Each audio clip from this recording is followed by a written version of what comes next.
सकाळी 7 वाजता अमरावतीच्या रहाटगाव चौकात खळबळजनक घटना घडली आहे। राजस्थानच्या नागरिकांनी गोवंश तस्करी करणाऱ्या वाहनाचा पाठलाग करत ते पकडले आहे। या घटनेने परिसरात खळबळ उडवली असून मोठी गर्दी जमा झाली आहे। पोलिसांनी तपासाला सुरुवात केली आहे।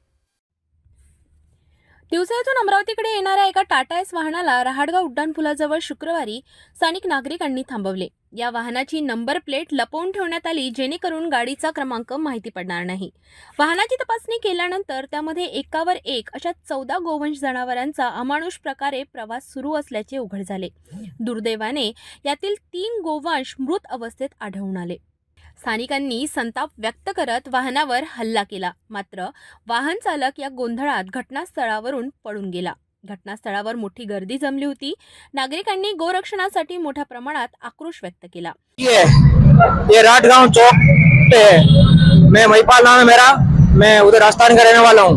और हमारे साथ में ये भैया खड़े हैं, इन्होंने गाड़ी का पीछा किया और ये जो गायों को बेचारियों को इधर उधर ले जा रहे, इन्होंने पीछा करके यहाँ पे पकड़ा और फिर गाड़ी पे गायों को व्यवस्थित जगह उतारा है। हमने इधर गाय 10 गाय हैं, 14 गाय, 2 गाय मर गई, 3 मर गई, 14 गाय थी। कितने बजे घटना है?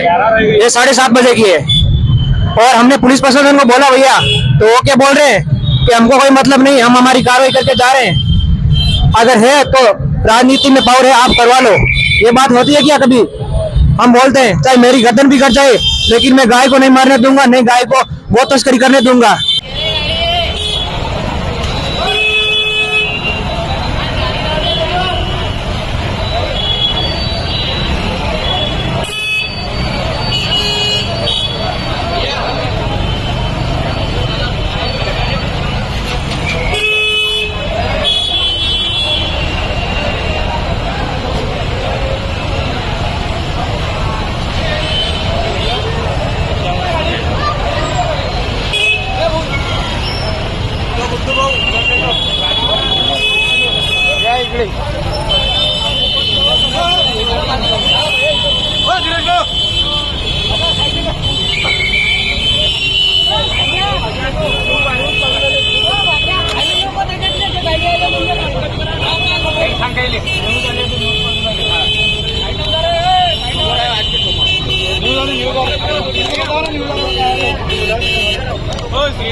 लेने के बाद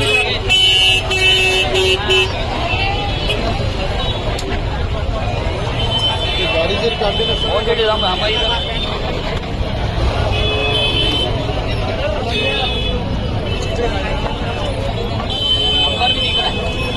ब्रेक लॉक करके गया खोलने के लिए उन्होंने ब्रेक खोलने के लिए उन्होंने उठिए थे कुछ गाय लेकर। घटनेची माहिती मिळताच नांदगाव पेठ पोलीस घटनास्थळी दाखल झाले। पोलिसांनी उर्वरित गोवंश गोरक्षण केंद्रात पाठवण्याची व्यवस्था केली, तसेच वाहन चालकाविरोधात गुन्हा नोंदवण्याची प्रक्रिया सुरू केली। या घटनेमुळे गोरक्षण संघटनांनी पोलीस प्रशासनावर कठोर शब्दात आपली नाराजी व्यक्त केली आहे।